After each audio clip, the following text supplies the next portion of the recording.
My name's Erica, and I'm here to talk to you about contentment.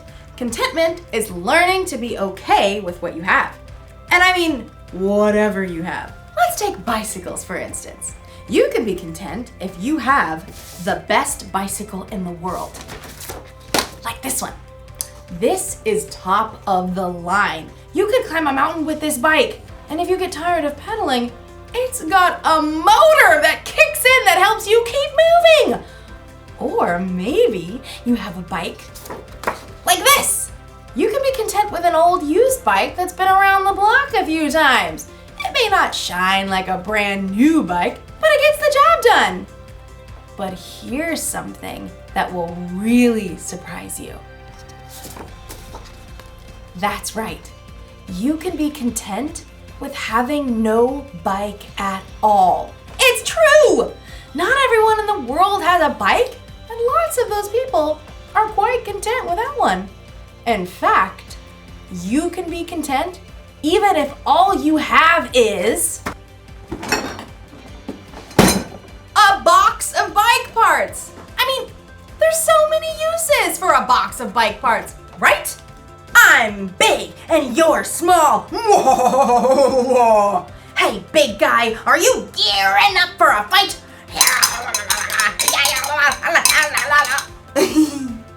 In today's story, we'll hear about the next step after contentment. I think you'll get a real kick out of this story. This is a kickstand. So many uses. Man, all right, I'll see you next time. The Bible. It's 66 books of history, stories, letters, and poetry that fit together to form God's one big story. The epic adventure of how He created us and loves us so much that He made a way to rescue us. As we travel through the Bible, from Genesis to Revelation, we discover people who met God and found their lives changed forever. Now, for an amazing story, inspired by the book of 2 Corinthians, chapter 8, verses 1 through 5. As Sarah entered the cafeteria, bagged lunch in hand, Grace waved her over. Hey, Sarah, we figured out the service project thing. Sarah slid into the seat beside Grace, across from Cassie and Rochelle. All three of them sported expensive salon haircuts and manicures. Sarah tried to smooth down her own frizzy hair. She was glad that St. Joseph's School requires uniforms, because at least her clothes looked like what everyone else was wearing. Oh, right, the project for social studies? Miss Moss had required that individual groups find a service project to do during the holiday season. I looked through Miss Moss's list. This one's perfect. Grace showed her tablet screen to Sarah. Helping a refugee family? That's a great idea. Yeah, we can just buy them stuff from this list and send it to their new home. Where is the... Sarah looked at the table again, trying to decipher the name on the page.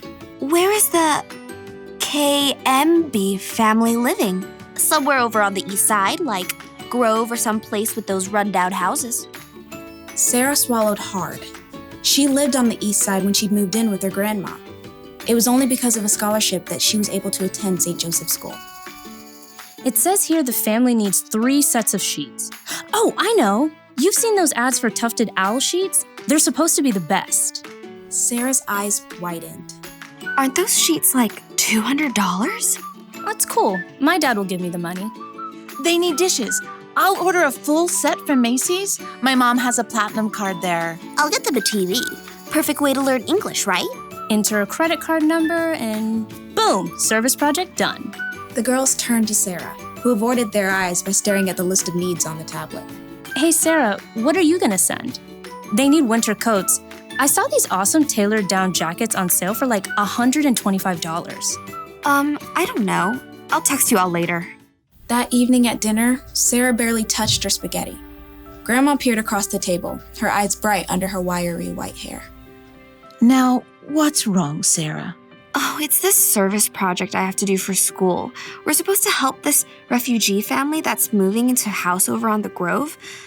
The Kayembes. That sounds like a lovely idea. Yeah, but everyone else is ordering stuff for them. Expensive sheets and TVs and things. The only money I have right now is for bus fare. What am I gonna give? You don't have to have a lot to give a lot. You didn't answer my question. Grandma smiled and reached for the worn Bible that always sat on the kitchen table. No, but St. Paul will.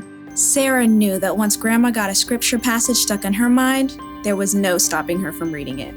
Okay, fine. I'm listening. Let's see. It's right here in 2 Corinthians. Paul was writing to a group of churches. We want you to know about the grace that God has given to the churches in Macedonia. They have suffered a great deal, but in their suffering, their joy was more than full. Even though they were very poor, they gave very freely. In fact, they gave even more than they could. Completely on their own, they begged us for the chance to share in serving the Lord's people in that way. But that's still talking about money. The churches gave money. Listen with your heart. They gave from what they had, and they did it with joy. Well, what I have is not money. But you've got other things. Okay, I'm good at baking. I know how to use the bus and get around. I have time, I guess. Grandma beamed and her face crinkled. All good things. Reluctantly, Sarah smiled back. Okay, I'll make a list. Next morning, Sarah's friends crowded around her locker. Hey, have you decided what you're gonna buy? Well, I thought maybe the Cayambe family needs more than just stuff. Like how? Maybe they need help. You know, like finding the library, figuring out the bus system. Yeah, I don't know anything about that. But I do. And I Googled and found a number for their caseworker, and she said we could help the Cayambes decorate their new home for Christmas. Oh, that's a really cool idea. I found this awesome video that shows how to make Christmas ornaments from salt dough that you shape and bake and paint. You all could come to my place and help. Sure, that'd be great. I mean, it's a tiny apartment kitchen and all. You tell us what to do, we'll do it. Sarah breathed a sigh of relief. Maybe she couldn't send $200 sheets, but she could use her time and creativity, and even her grandma's tiny kitchen, to help welcome a new family to her neighborhood.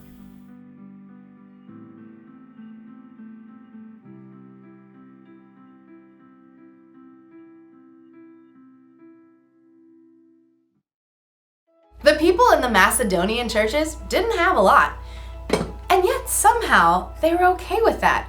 They were content. And it was that contentment that made them want to share their time, talents, and resources with others.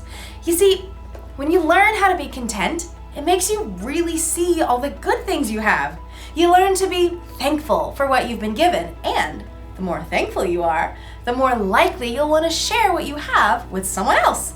Like, maybe I could share these bicycle parts.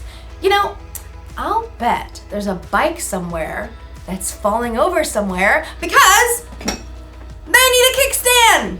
I could give this to that bike. Or someone might need, to replace their chain because theirs is old and rusted or broken. Let's see. These might even help someone hold onto their handlebars a little bit tighter. I could give all these parts away and help a lot of people. You know, we all have something we can give. Maybe you don't have a lot, but you've got something. You may have money or stuff, or you may have strength to help your family around the house with chores. You may have talent to make people happy, or you can have time to spend with people who don't want to be alone. Honestly, you'll truly start to see what you have to give when you learn how to be content. The Apostle Paul wrote that he learned to be content through the power of Christ, who gave him strength. When you put your trust in Jesus, he can give you that strength too. The one thing to remember today is this: you can always use what you have to help someone else. So think about all you have to give and be thankful. Don't forget what I've spoke in. Get it? This is a spoke. See you around, 'cause it's a wheel.